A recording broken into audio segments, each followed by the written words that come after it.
As a teacher, have you ever been pressured to fix grades? I'd say about every other year, I get some feedback from parents or students to change a grade. Last June took the cake. I had a student. He did okay. When he did the work about half the time. He was late every day. He had a bit of an attitude. He is required to pass the class to graduate. I called him up several times over the semester to discuss his grade, and these discussions were generally ignored. I said, if you do your work from now until spring break, I'll let you make up the missing work so you can pass with a good grade. Nothing changed. No problems for me. When all was said and done, he had a solid 60.3% going into the final. I told him the final was pass/fail for him. Pretty much any fail would drop his grade, and he would not be allowed to graduate. He says, no big deal, I've got it. Well, he didn't quite have it. He scored 39% on the final. He failed. He comes in to see me the day after the final, the day before the grade is due. Can I make up some work? Can I do some extra credit? Is there anything I can do? I reply, no, I'm sorry. I gave you several chances to make up your missing work. You ignored them. I told you it was do or die on the final. You died. Now, your counselor will suggest summer school. You are smart enough to take this class at the community college and get both college and high school grades for this. I know you were planning on community college anyway. That would be the smart way to go. But I have family coming from out of town. Okay, I need to pass.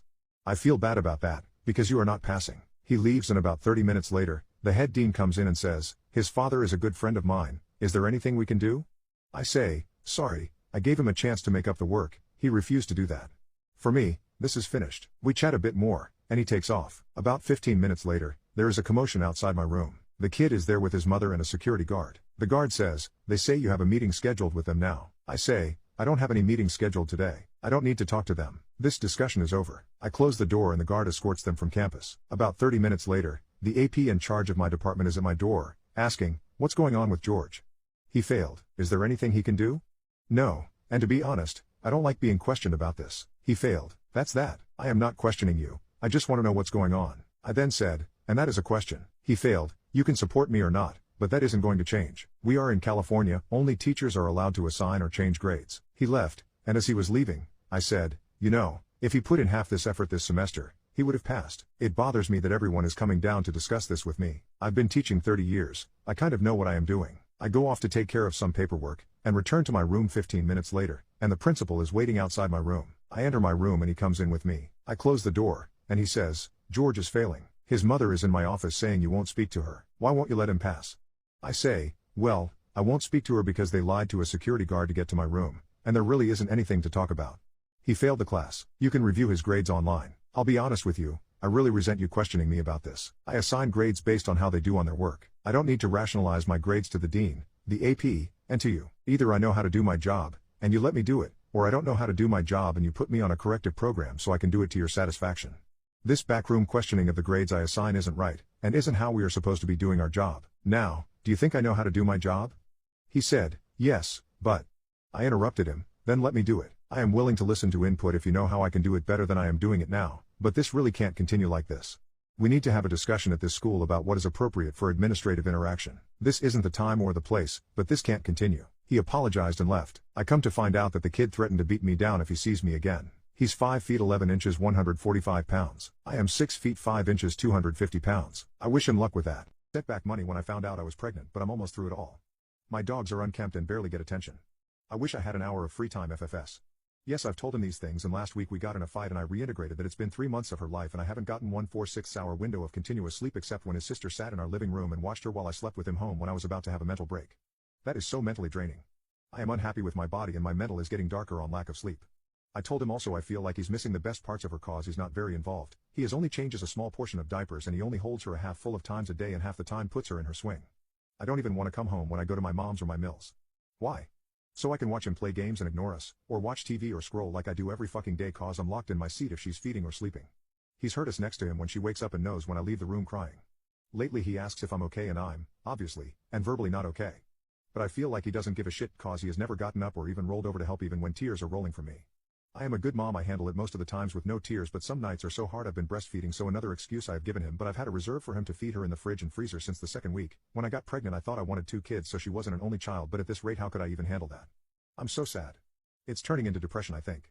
And I am afraid my relationship is going to fail because I'm realizing he just doesn't care like I thought he would. Anyway, I popped off a few days ago and said I didn't sign up for this, being a single parent, and he said that was hurtful. I proceeded to tell him what was really hurtful is having to do it all and still pay all my own bills and handle all the things I handled before. It's impossible and really unfair. I just don't know how else to get through to him and I'm over trying TBH. What do I do? Am I the asshole? Edit to clarify. I don't regret having my baby. But I don't want another one at this rate for sure. Lol. I could have made a choice when I found out. I could have been more careful. I said I originally, throughout my life, didn't want children due to my childhood and my past experiences with the relationships I have been in. Me and my man made the choice together for my mental health to remove birth control. We knew what the possibilities were doing that, but long term we wanted 2 children together. The relationship was so healthy and loving and we wanted to make a family. We have had that conversation so many times since being together. When I got pregnant I came to him a little freaked out that it happened, 2 years after I stopped BC, but we took some risks on occasion and he actually finished there so he knew what could happen. And we discussed if we were going to keep it or do something about it and together said we can handle it, we are good, we want to keep this baby and see this through. Tried to explain the night's events but I kept getting cut off. Nikki then chimed in and said I was a lying ass and how could I be so heartless to a man who has been there for me through thick and thin. She went on to say I kept flirting with random guys all night and then when she went to the bathroom, she saw me leave with her friend. I told her what had happened and she showed me photos on her phone where as we were leaving, his hand was on my back ushering me outside. Yes, the photo did look horrible and I was so drunk I didn't even realize his hand was on my back at all. My fiancé was so angry, he kept shouting and his mom and mine were both crying.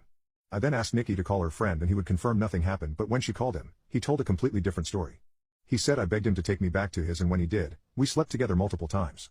I saw red and started crying and yelling at Nikki because I knew she had organized this whole thing to make me look bad.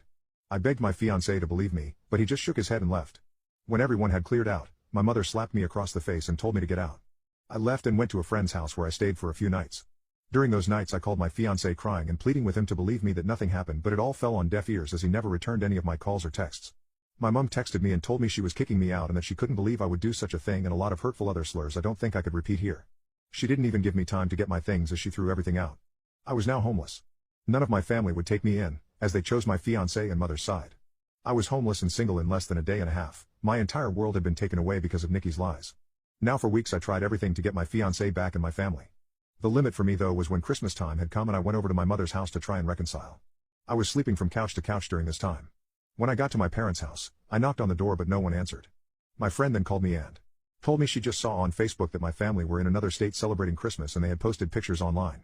Everyone was there, my sisters, parents, grandparents and even my fiancé and his family. When I myself saw the photos, I couldn't stop crying as they all looked so happy. I cried for days and days before deciding to block them all. I even returned my engagement ring. My friend knew someone a couple hours away who was looking for some help in his restaurant and he even had living arrangements above where he worked so I could get rent at a cheap price and work at the same time. I wanted to start over with my life as it hurt me that no one took my side and they all left me to fend for myself. I was able to move pretty quickly and was doing well. The apartment was tiny and I had to work 10+ hours almost every day, but I was able to save a lot of money. I'm not living in the apartment anymore. I was able to rent a much nicer condo but I am still working at the restaurant as assistant manager. Now it has been roughly 2 years since I left and have not spoken to any of my family. I had no idea what was going on with them until I got a knock on my door. It was my ex-fiancé. I was shocked to say the least. All these feelings came rushing back and all I wanted to do was jump into his arms. But then I remembered the pain I had felt and tried to slam the door in his face but he stopped it and asked that I let him explain. He said that Nikki had gotten married and she had confessed that she lied about the situation because she had found someone she loved so much and realized what a horrible thing she had done. I asked him how he found me and he said my friend told him. My entire family has been trying to get in touch with me and want to see me. I told him I needed time to see if I even wanted to have them in my life. He left and I have been a mess since. I don't know what to do. I know I will never ever forgive Nikki. She could rot for all I cared, but it's hard because my other family and fiancé didn't know she was lying, but I also felt like they abandoned me too quickly without letting me explain my side.